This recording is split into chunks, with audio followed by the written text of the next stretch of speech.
I was in a 27-year relationship.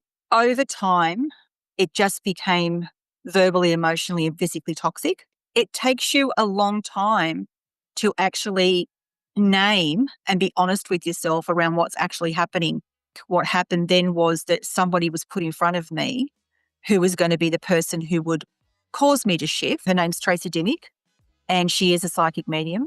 Booked a session with her, and she literally said to me from the very first moment, "You're not speaking your truth. You're not doing what serves your highest good."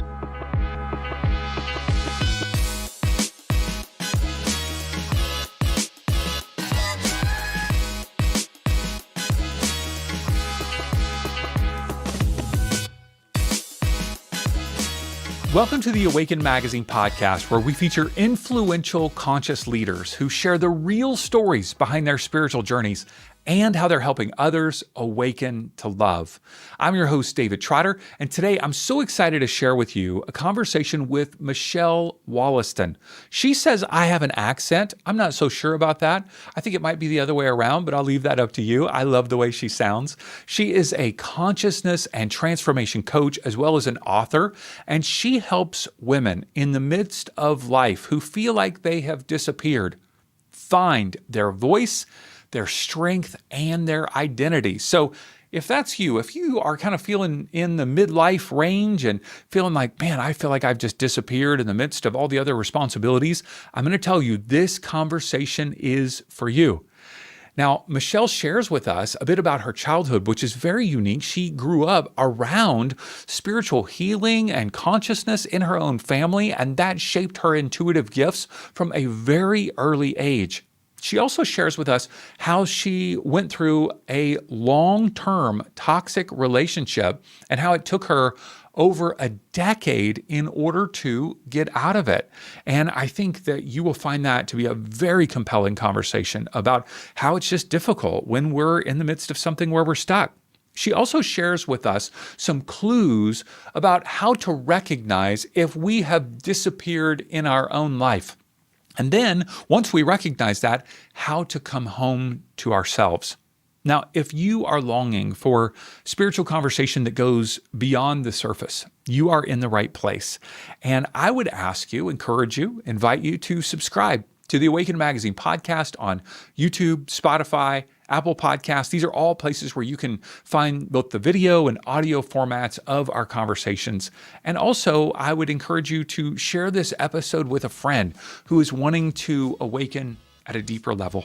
All right, let's dive into this encouraging conversation with Michelle Wollaston. Michelle, it is great to see you today. Thanks so much for taking time to hang with us. Hi, David. Great to join you. I love to hear stories of awakening to consciousness, mindfulness, spirituality, and I'd love to hear a little bit about your upbringing. Did you have some sort of faith or spirituality that was a part of your life as you were growing up, or did that kind of develop later in life? No, David, actually was part of my growing up. So when I was in my very early teenage years, maybe 11 to 12, my father actually had a bit of a health crisis.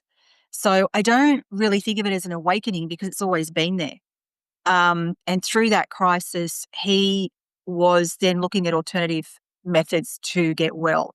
One of the major things that he was experiencing were very bad migraines and neck pains, and modern medicine wasn't really helping. So he started to look at alternative methods, such as acupuncture and meditation. And I think through meeting those practitioners and them suggesting alternative ways for him to ground and sort of feel into what was happening to him and intuitively try to work out why he was getting these symptoms, um, sort of set him on a path of deep diving into literally everything he could get his hands on. So, Time? sorry? How old were you around that time? When he first got ill, I was probably only 11 or 12. And I can remember him not being well, but as was fairly traditional in those days, you didn't discuss that sort of stuff. I'm talking the late 70s with your children, especially at our age. But I remember him going through the crisis, and then in the years that followed that, especially as he got into modalities. He got into energy healing, and he became friends with a lot of people who were healers and mediums. So as I got older, I became much more aware of what was happening around me, and I would experience mediums channeling spirit, and all sorts of things. So to me, it was quite normal. Even though for the time it wasn't something I went to school and discussed with my friends, I knew it wasn't that normal, but it was not abnormal to me to be around people who had all sorts of abilities and um, got to experience all sorts of amazing things. So it's just always been there, and I've learnt so much of it just from being exposed to that through a process of osmosis, I suppose. Mhm. And So did you yes, I did have grown up with a spiritual outlook. Yeah, and did you start to sense that you had your own intuitive abilities? Was that in like, did that come up inside of you as a kid? Um, I was always told when, especially when we were sitting in any form of circle or ritual where we were channeling, I was definitely always told that I had a lot of energy. And I think because of my age, I was utilized as a form of energy within anything that we were doing. I was exposed to healing very early. Never on my own. I was always doing it alongside my father or anybody else if we were doing energy healing, which I suppose today you consider Reiki, which was not even a term that we discussed very much back then. Um, but it's not probably until I've got a lot older that I've realized how intuitive I was when I was younger. And I think probably more intuitive when I was younger because I didn't have any of the obstacles that we put in place when we get older and start trying to logically think about what we're receiving. Mhm, But in hindsight, yes, I definitely know that I've always had that ability to kind of read a room. mhm. And how did that play out in terms of your career path, slash life? At what point did you sense, okay, I feel called to utilize these gifts in order to help others? Um, to the point where I feel like I really need to now use my lived experience to support other people, probably only in the last 10 or so years. So I came back into my spiritual practices through meeting my own mentor. And I originally just met her quite randomly, as often these things happen. And I had a psychic reading with her. And I think at that point, when I realized that I needed to move my situation because it was no longer serving me and got back into my practice in a full blown way, Mhm, that I then started to feel that need as the years went on to actually share that information with others. It's an interesting process, and I know other people who work in this space have a similar story. You don't it's almost, I suppose it's very similar to people who go into religion. It's a calling, and it's difficult to explain, and sometimes you really don't have a choice. Often spirit know what you are supposed to do, so they will just keep pushing you in that direction. And you just find that you're always having conversations around other people's crises that you tend to be going, well, have you thought about it from this perspective or have you tried this? So it just tends to come at you in a way. And then before you know it, you're kind of embedded in it and doing it as a thing. Yeah, yeah. You have written a number of articles about the process of ending a long relationship and how that helped you kind of rediscover yourself and step into your power. Would you mind kind of walking us through that and helping us understand how that experience was transformative for you? Sure. So I was in a 27-year relationship. So it was like most long term partnerships. We had three children, we had a mortgage. It was an everyday sort of full on thing. And over time, it just became verbally, emotionally, and physically toxic. And I think, like so many women, and especially women that I work with, and I'm not dismissing that this is an experience that men also have. It's just that I tend to work more with women. Um, and it takes you a long time to actually name and be honest with yourself around what's actually happening And I won't say to you because it's happening for you. It's all part of your spiritual evolution. And I literally had disappeared inside that life because I was trying so hard to survive it. I was managing what I thought were my obligations and expectations, that all of that noise drowns out your natural intuitive instincts because you go into a process of just surviving. Um, and so part of that process, I think, when I didn't shift, I think what happened then was that somebody was put in front of me who was going to be the person who would cause me to shift, which is often what happens. You know, the person finds the person they need to be the person who is the word they hear. And this person, and I will, I'll mention her here because she's amazing. So her name's Tracy Dimmick, and she is a psychic medium. And I came across her path very randomly and booked a session with her. And she literally said to me from the very first moment, "You're not speaking your truth. You're not doing what serves your highest good." And I think why that resonated so loudly with me was because she was not part of my situation. And she also, I knew inherently that she was talking to me from my higher self. And that's nothing I've ever questioned. So I didn't have to deal with, oh yeah, are you really talking to me from spirit? I inherently knew that. And I think that was the person who needed me to go, oh, this is the wake up call. And then it was from that moment on that I had to start taking steps. And it was not a fast process. It still took me a good, probably 10 years all up to go from that initial discussion to actually leaving. But it allowed me to start going back to my practice and listening to myself again. That is extraordinary when I hear the amount of time, Michelle, where you go, I had this kind of enlightening moment, this I've got to look in the mirror moment, and then 10 years. What was going on in that 10 years that got you to the place where you could take that next step? Well, I think, which is part of your human experience. I mean, at that initial mark of having that initial moment of the light bulb going off, I still had 3 young teenage children, and the humanness of the situation still takes over. You're still juggling that place of, I know what I need to do. I've identified that I'm no longer happy where I am, but there's the whole huge other side of it of what's the impact it's going to have on my children, on myself. How will I manage? What will I do?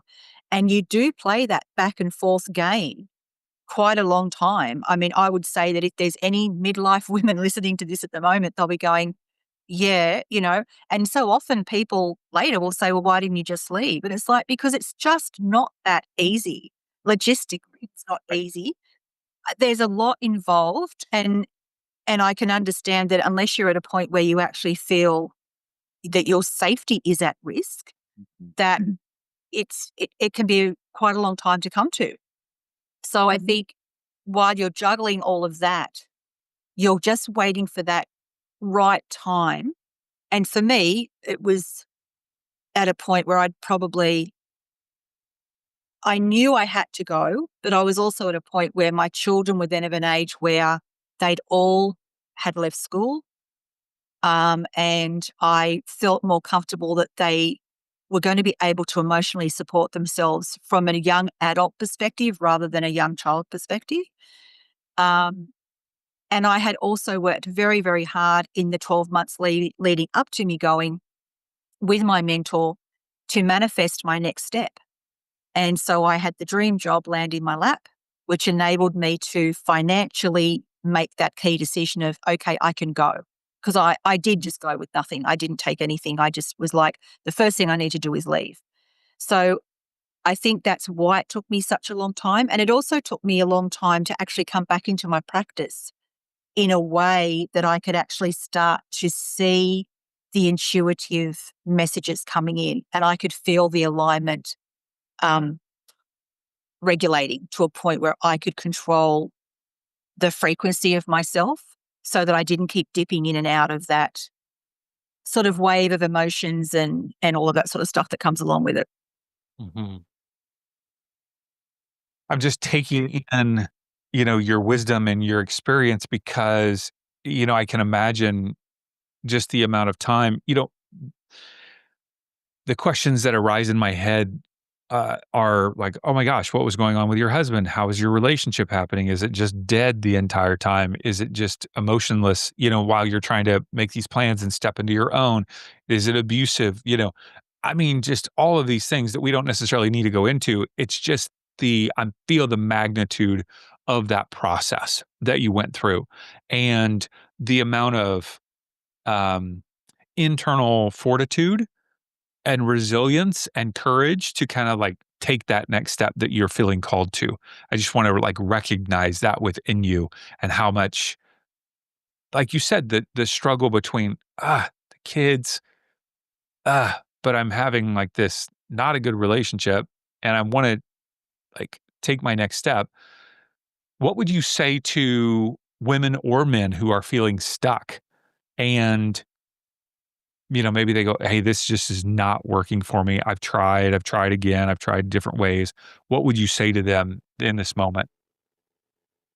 Um, I think when if you can recognize that you're in a space where you have so much noise around you, whatever that looks like, and this doesn't even necessarily have to be in a relationship space.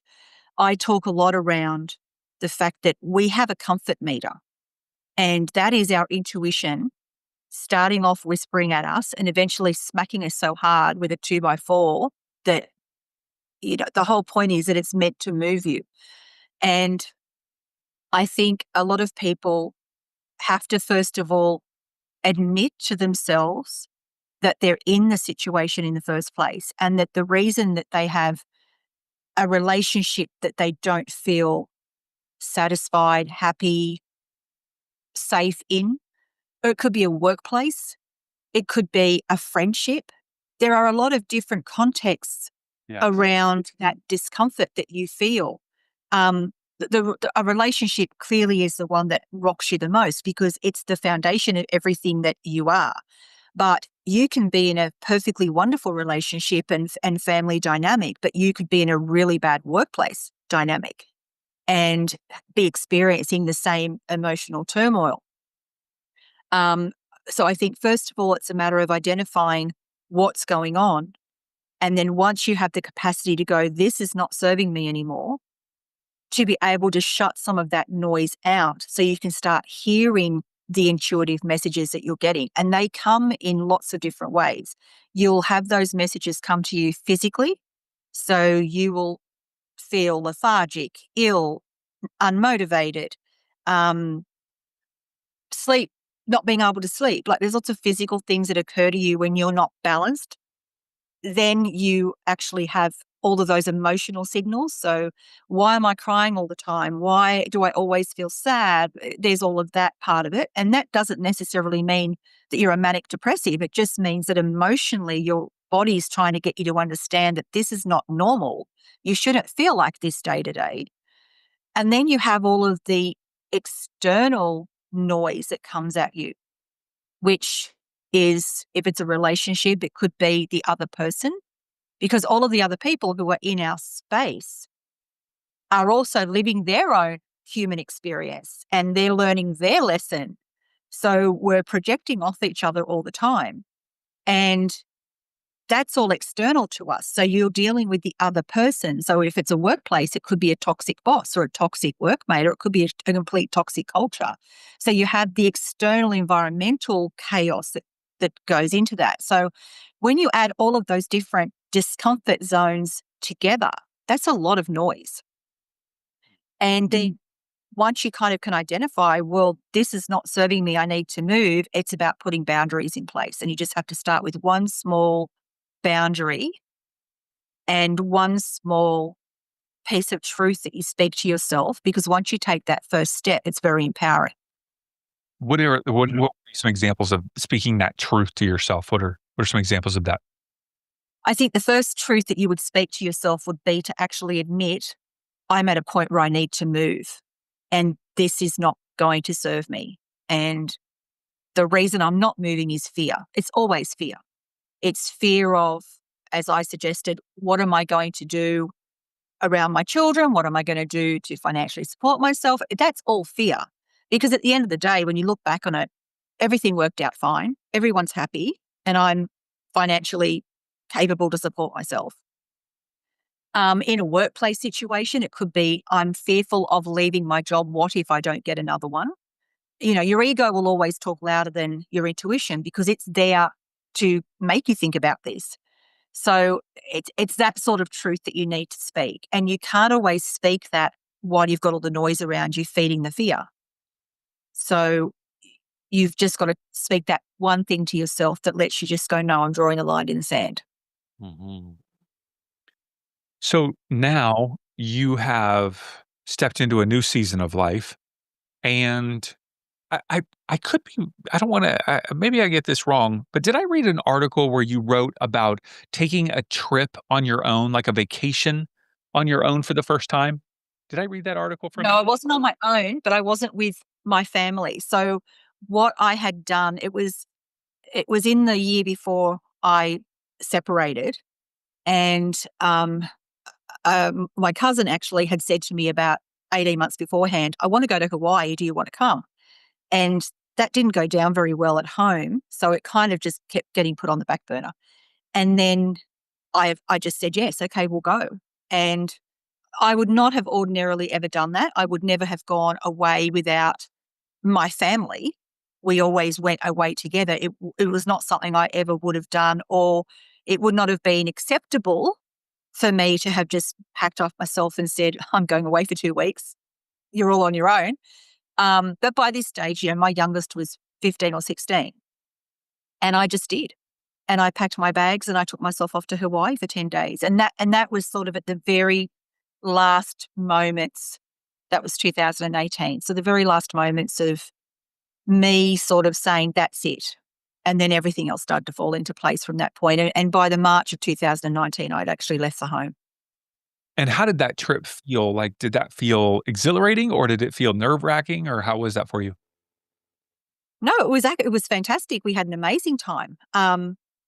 It was probably the first time where I had gone away where I didn't have to be a mother. I didn't have to deal with trying to organize a tribe of people and what are we going to do today and all of that sort of stuff. I just had to organize me, and I could please myself what I wanted to do. So yeah, it was incredibly liberating. And I think it was probably one of those comfort steps that I needed to take so that I could learn that, yes, I can be on my own quite easily. And also, I think for me to realize that it was more around the boys, that they're fine because they just went, yeah, okay, mum, fine, bye. And it hasn't been until much later that when I now speak to them, and they're all in their 20s, that they'll just say, I don't know why you stayed as long as you did.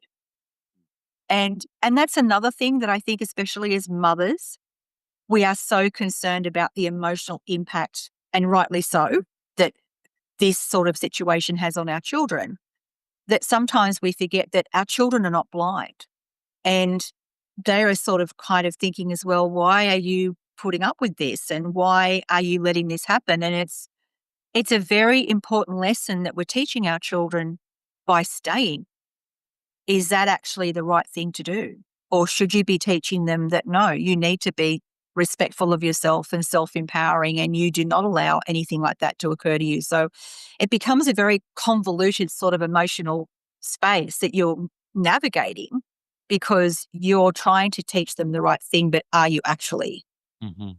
Yeah. And so now we're 6, 7 years later, and when you meet people and they say, "Michelle, what do you do?" Like, what would you say? How would you describe it? What would you call yourself? I tend to use the word spiritual advocate. Um, I guess mainstream, I would say to people, well, I'm a coach, I'm a mentor, and I've always been in that space. I'm a learning and development professional by trade. So I've spent over 15 years teaching people in the vocational education space. So I'm used to educating adults. So I do mentor, I do coach, but I think from this perspective, it's turning that skill into having people, first of all, understand where they're at and then meeting them where they're at and then providing them the strategies that they need to start to see what's going on and hear themselves and make the appropriate decisions. So, for the want of a better word, maybe a life coach. I don't know, there's lots of those jargony tags that float around. I just like to, Say that again. I'm so sorry. as long as I'm supporting people. Yeah, yeah. You said you've been 15 years in a learning and development. What was the word you used? In Australia, because that's where I'm from, we have a system out here. It's called vocational education. So if you choose to leave school and become a tradesman, so you might be a bricklayer or a mechanic or whatever, we do that underneath the vocational education sector, where you go and you learn your trade, which is different to the school or in your case the college system. And it's different to that higher education system, which is university, where you might go if you want to become a doctor or a lawyer or a whatever. Um, and I I commenced in that because I was actually an early childhood educator for many years. And then I got into the training sector to then train other early childhood educators. And then from there, I just stayed in that sector and it's technically called learning and development. So I'm very used to teaching and mentoring and supporting people. Yes.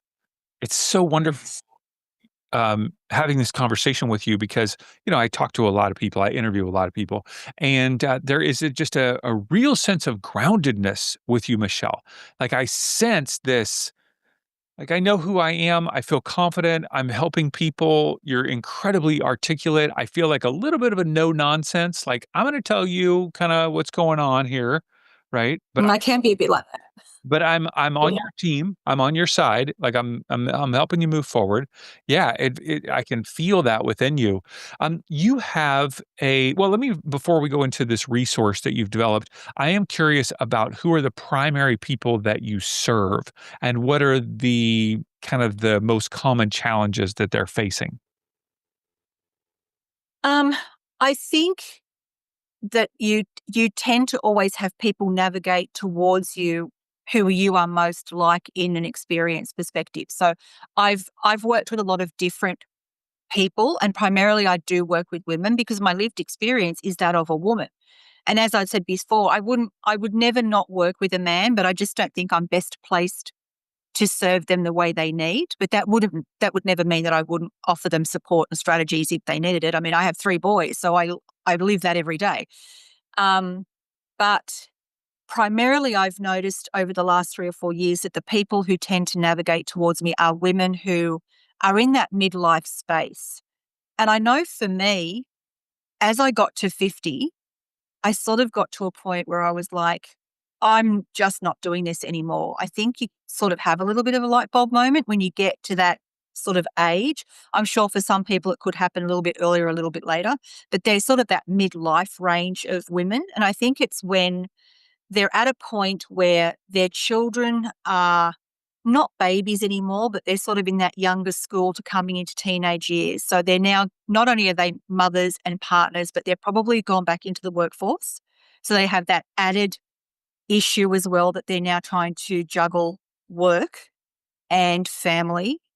And often I've discovered now that we're also, and this occurred to me as well, that you're also then in a space where your own parents are possibly becoming more reliant on you. So now not only are you a daughter, but you're also often a carer. And that then adds another layer of complexity onto all the other things that you're now juggling in your life. And I think, and I will not say that I think any of us manage that space well. And I don't think we should have to. I think it's a world expectation that's been placed upon women in general that you are just supposed to be able to juggle all these plates in the air and keep them there. And I think it's something that we've had put upon us. It's not something that we're supposed to take on. But because we're feminine energy, we naturally nurture. So we don't stop to say no. So I find that the women that come to me are in this space somewhere, if not in multiple spaces, and they just need to know how to stop one part of it so that they can breathe and recalibrate, really. But I think for women, from the time you're sort of 45, 50, it becomes a very complex space. Mhm. I think they call that the sandwich generation where you're kinda still taking care of your own kids, but then you're also beginning to, care for your mom and dad. Yeah, it's challenging.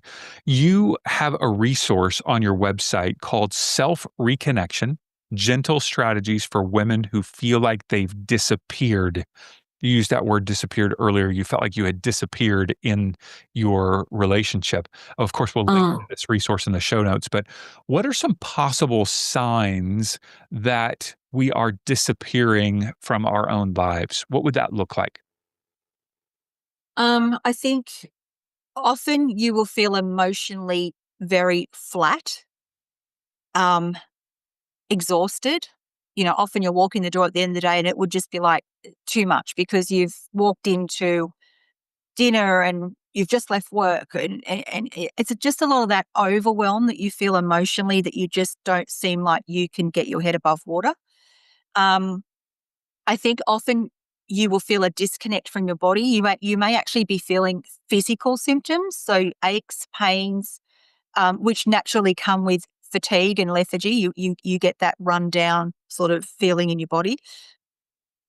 Um, you're often, and you may not recognize it, but you're living from a survival mode perspective. So you're just managing, you're coping, you're pushing through all of the things that you have mounting up in front of you, because as I said, there's an expectation that that's what you will do, and you will be seen as, the Stepford housewife where everything's wonderful and the hair's done, but underneath there's this boiling cauldron of mess happening. Um, and so I think they're the signs that you probably have happening all around you, but you're not actually seeing them for what they are. And again, that's why I talk about that comfort meter. When you are at a level of discomfort in anywhere at all, that's your sign to stop and go, why? Because life is not meant to be uncomfortable. Life is meant to be joyous. It's meant to be a learning experience for our soul. It's not meant to be traumatic and horrible.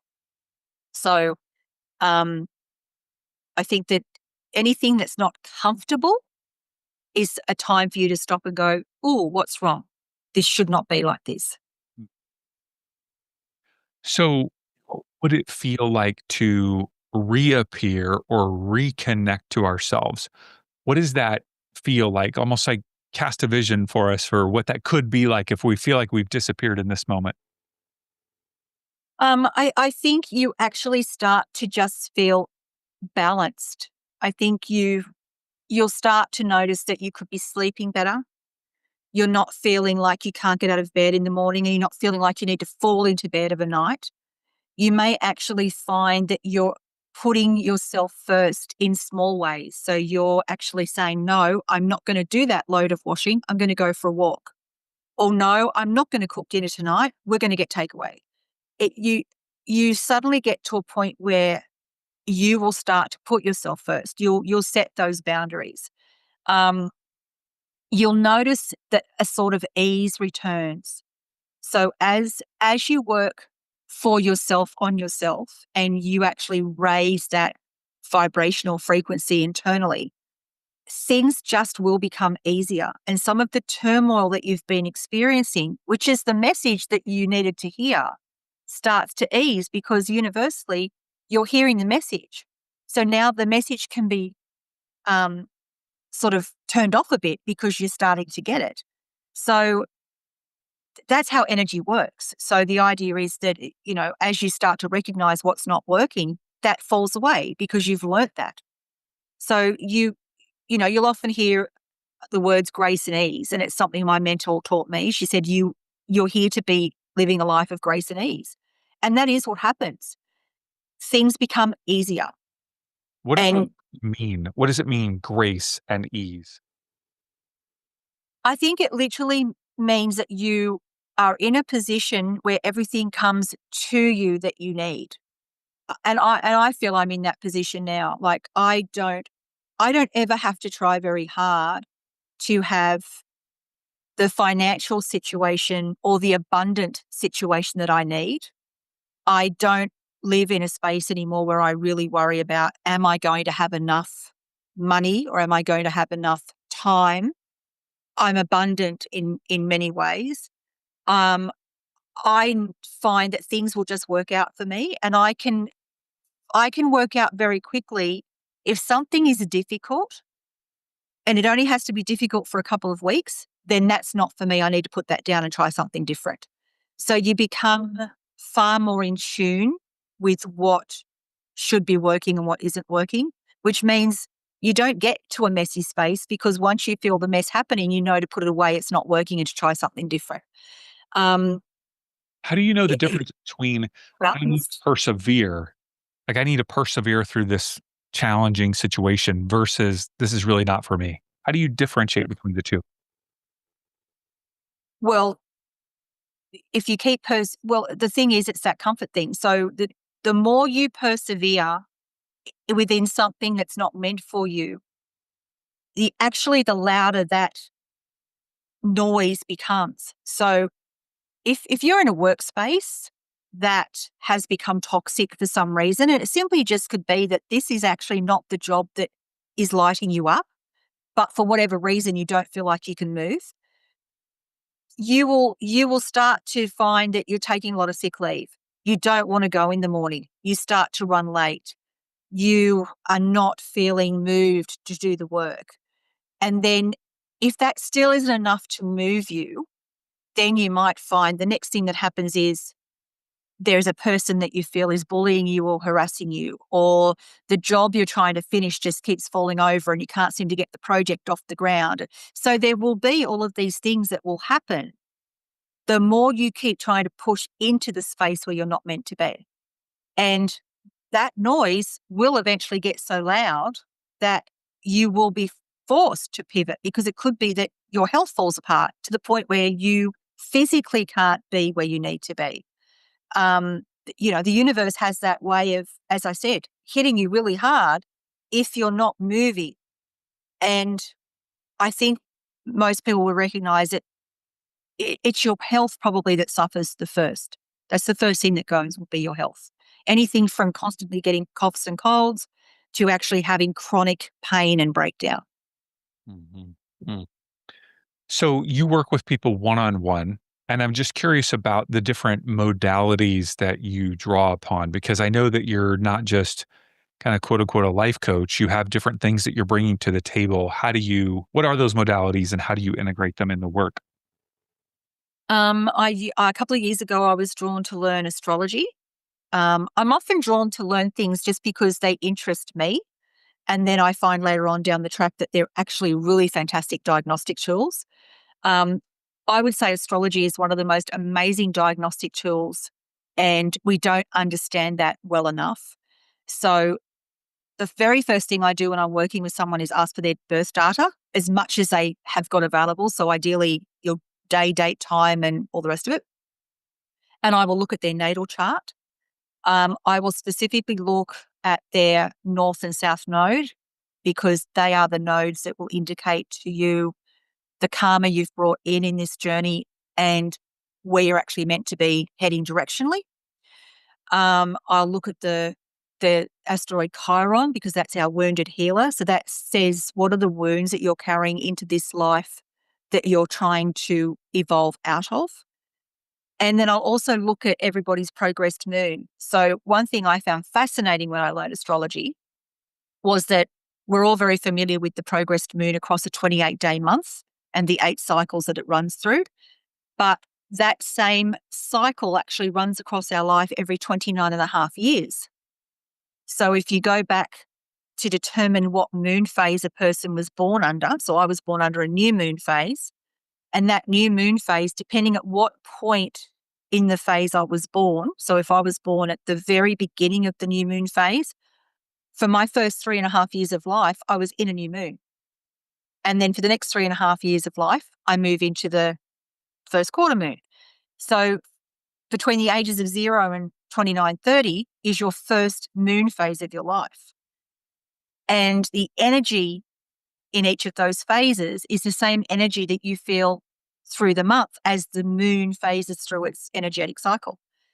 So that can tell you a lot. If you look at a person when they come to you and you can determine what the moon phase energetically is for them right now, it can actually explain to them, well, this is why this is happening. So when I look back on mine, as I was coming out of my relationship in 2018, I was actually in a balsamic moon, which is the period that you have just before the new moon. And that is a period of release. And so I released my relationship. I released the employment that I was in to move into the new employment cycle. And then within that 3.5 years, I also bought a home. And I also lost my mum. So I did a lot of releasing in that 3.5 years as I was moving into the next 3.5 years, which I'm just coming out of now, which is my new moon. And I'm in that process now where I'm planting lots of those seeds to take me into my next, whatever's left, 15 years or whatever of this cycle. So the progressed moon is really, really a telling sign for people. And then once I'm actually in the sessions with them, I'll often call on oracle cards and tarot cards to assist me if I feel I need to. But primarily, it's my intuition, because when I'm working with someone, and anybody that plays in this space will tell you that what I do is I connect to my higher self and my spirit guides. And when I'm working with you, you're connecting to your higher self and your spirit guides. And that conversation that's happening in spirit is intuitively coming through to me for what you need to hear. So that's always the prime source.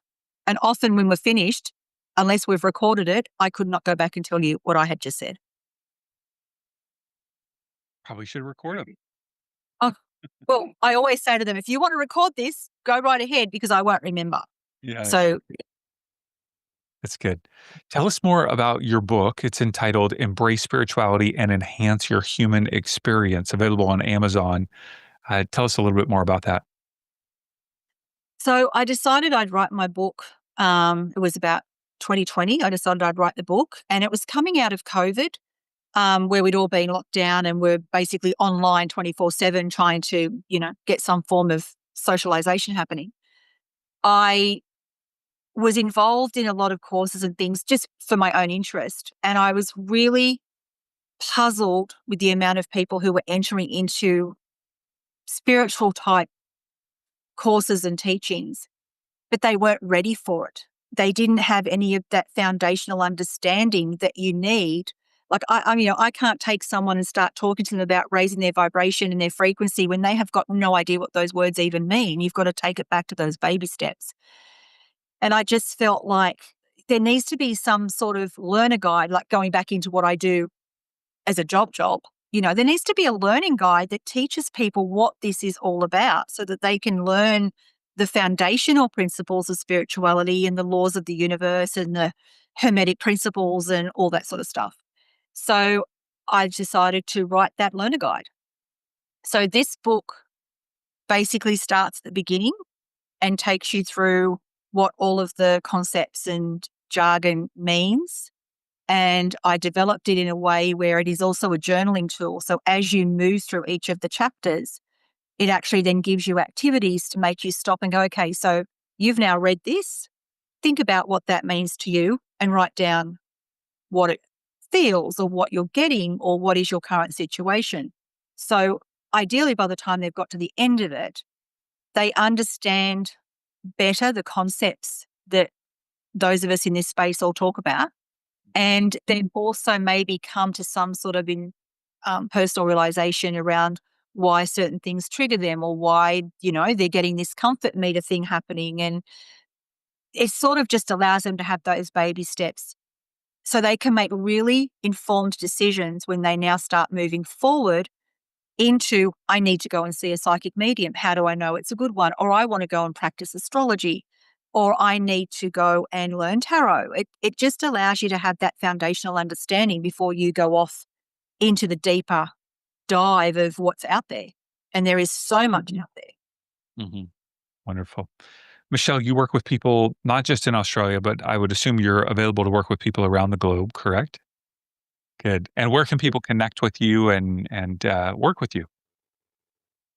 They can connect with me. I have a website, which is just michellewollaston.com, and you can reach out to me there. I'm on Facebook. I'm on Instagram. All of the links to my socials will be in the show notes. You can, as you said, you can purchase my book on Amazon. And yeah, if you just feel like you want to reach out and ask a question, feel free to do that. And if you would like to work with me, I'm more than excited to do that with you as well. Wonderful. Michelle, thank you for sharing your story, your wisdom. So powerful, the truths that you're sharing with us today, and really appreciate all that you're doing in the world. So thank you so much. Thank you, David, for having me. Thanks for listening to the Awaken Magazine podcast. If you enjoyed this episode and our other conversations, would you mind taking a moment to leave a 5-star review and maybe even a comment on Spotify or Apple Podcasts? That's one of the ways that you can give back to the show and help us reach more people. And of course, feel free to share the episode with a friend.